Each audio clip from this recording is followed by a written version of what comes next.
I used to love camping. The stillness of the woods, the sound of the wind through the trees, the escape from everything noisy and artificial. I used to think there was nothing more peaceful. That changed one weekend in October.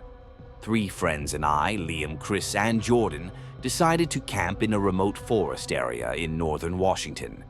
We found a spot deep in the woods, way off the grid. No cell signal, no other people, just miles of forest, our tents, and a fire pit. We set up camp, made dinner, and spent the night laughing under the stars. Around midnight, we turned in. The air was crisp, the sky clear, and everything felt perfect. Then came the sound. It woke me up sometime after 2 a.m.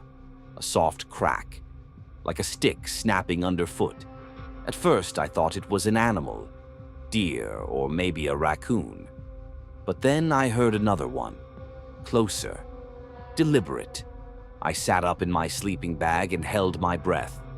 I could hear something moving just beyond the tents, footsteps, slow, crunching leaves, then a low, strange whistling, almost like a tune, but off-key, broken. I looked at the tent flap, heart pounding. The others were quiet, so I assumed they were still asleep. I didn't move, I just listened. After about a minute, the footsteps faded. The whistling stopped. I convinced myself it was someone hiking through, even though it made no sense.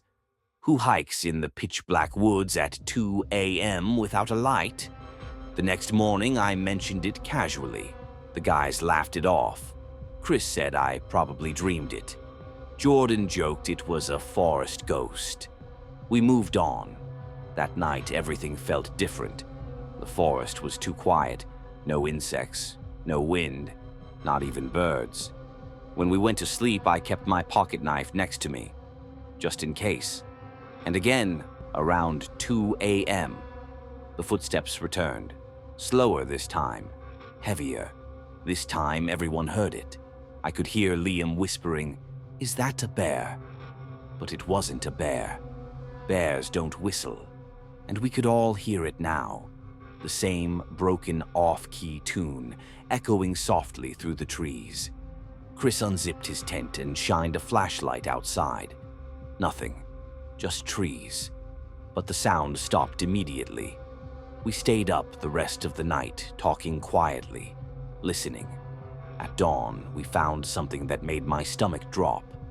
Near the fire pit, arranged neatly on a log, were 4 small piles of rocks. Each pile had been built carefully, balanced.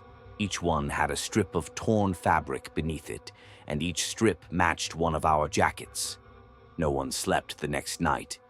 We kept the fire burning. We took turns staying awake.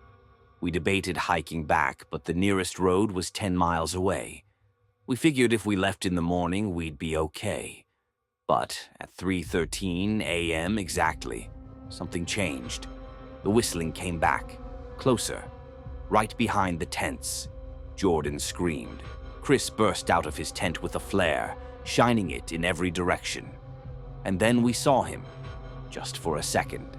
A tall man standing between the trees, not moving, wearing some kind of torn clothes, his skin pale, his face wrong.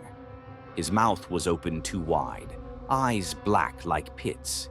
He didn't run, didn't flinch, just stared at us. Then he walked backward, vanishing into the woods, without a sound. We didn't wait for daylight. We packed everything and ran. We didn't stop until we hit the road, hours later, exhausted and shaking. A truck driver gave us a ride to the nearest town. We reported what happened. No one believed us. They said it was a prank or hallucinations or stress. We knew better. Weeks later, I looked up the area where we camped. There were a few forum posts about people hearing whistling in those woods, seeing someone in the trees. But one post stuck with me. It described rock piles, strips of clothing, and a man with a wide mouth and black eyes who likes to watch campers while they sleep.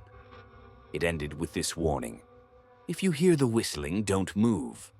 He only comes closer when he knows you're awake.